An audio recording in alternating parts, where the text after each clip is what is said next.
those two smallest databases, using those consented databases.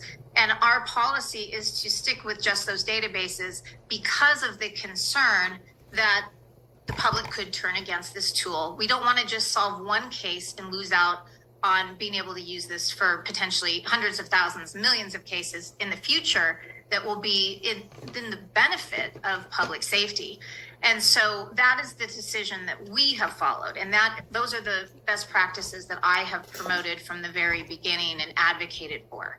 However, the more violent crimes I've been working and seen the incredibly negative impact it has on surviving victims, their families, and society as a whole, I can really see both sides now a lot more than I did when I first started working with law enforcement. I've been doing it almost 8 years now, and you do get so discouraged seeing how many people's lives are destroyed and families are torn apart because of people that are willing to commit these crimes. They cannot use Ancestry DNA and 23andMe, which are the two largest databases, because they don't accept raw data uploads. You have to spit in that tube and mail it in. And that's the only way you're going to get your DNA in that database. When we're dealing with forensic files, that is what's called a SNP data file that is made up of hundreds of thousands of genetic markers. And they're creating these case files for criminal cases in an outside lab. They're not running it through Ancestry or 23andMe. They're not going to accept non-pristine samples. When we spit in that tube, the DNA we're sending in is really high quality, really pristine, and we send in a large amount.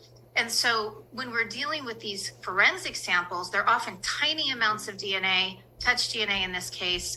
We might be dealing with mixtures, contaminated, degraded DNA. So those samples are not pristine enough to make it through the process at 23andMe and Ancestry. Their labs would deny those samples, and they would say, oh, you've got to submit a new sample. Well, obviously, if it's a forensic case, there's likely not anything else or any better DNA to submit. But MyHeritage has made the decision to accept uploads, and that makes them vulnerable to law enforcement's use. Now, their terms of service bar it, but what has been explained to me by law enforcement is that they can go anywhere the public can go.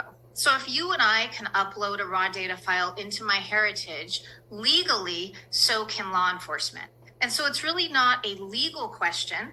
And that's what the judge has ruled in line with that. And that's what we're seeing consistently across case law now. This is not the first case where this has been brought up. It's not the first case where a judge has weighed in on this question and made a similar ruling, because legality and companies' own terms of service are not the same thing.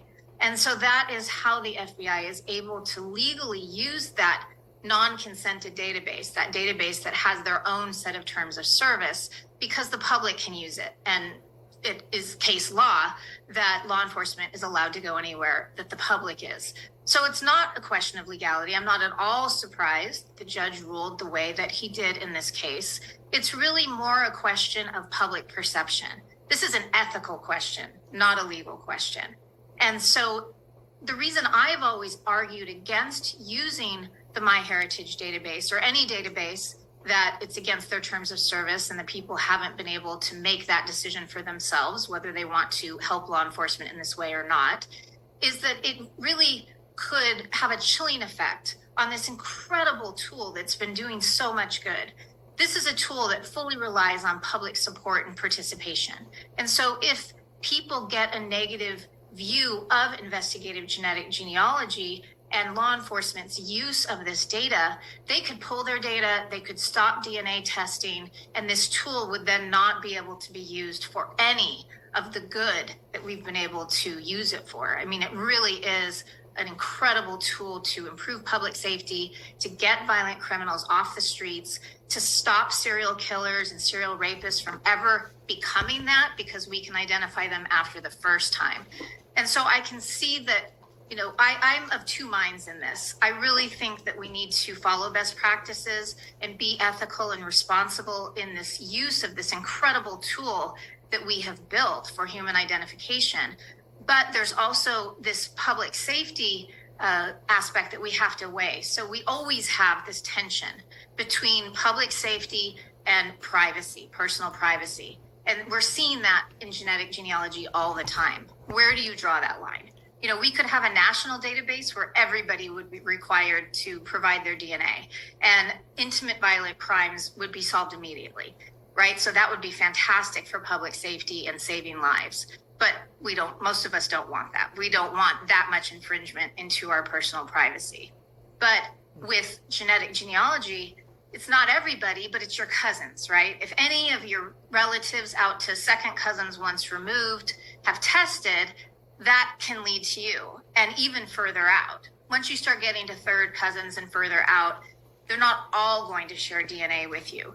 But most people, especially people with deep roots in the US, with Northwest European ancestry, can be identified pretty quickly. And so the bigger database you have, the more quickly that can be accomplished. So we saw that in this case where they were trying to identify this very violent individual that left his DNA behind it, or let me say that again. They were trying to identify the person who left his DNA behind at the crime scene, presumably the killer, as quickly as they could, so nobody else would get hurt, so they could stop this person in his tracks. And they were using these two consented databases, these very small databases. I've built Brian Kohberger's tree, and it is not the type that would typically have really great matches. So I'm not at all surprised their top match was 70 centimorgans. 70 centimorgans is approximately a third cousin, which means you would share great-great-grandparents. And only one branch of your family tree. We try to connect to both sides of someone's family, to all four of their grandparents if we can, in order to really narrow down the search to just one immediate family, one set of siblings, or one person, if there's just one person of that gender in that family, like in Brian's case. So I expected this would be difficult for them when I built that tree. He's mostly Italian. His last name wouldn't tell you that, but most of his tree is. And those are more recent immigrants to the US. And then he has that one German, fairly recent immigrant line as well. And so for them to just be working in those small databases, they just didn't have enough data to quickly identify him. So they made the decision to upload to MyHeritage, which is not a consented database, and it's against their terms of service, and also to upload to the full GEDmatch. So that included the people that were not opted in to law enforcement. And they did that because I'm sure they weighed public safety versus the potential ethical questions of doing that. I can see both sides, having worked so many violent crimes.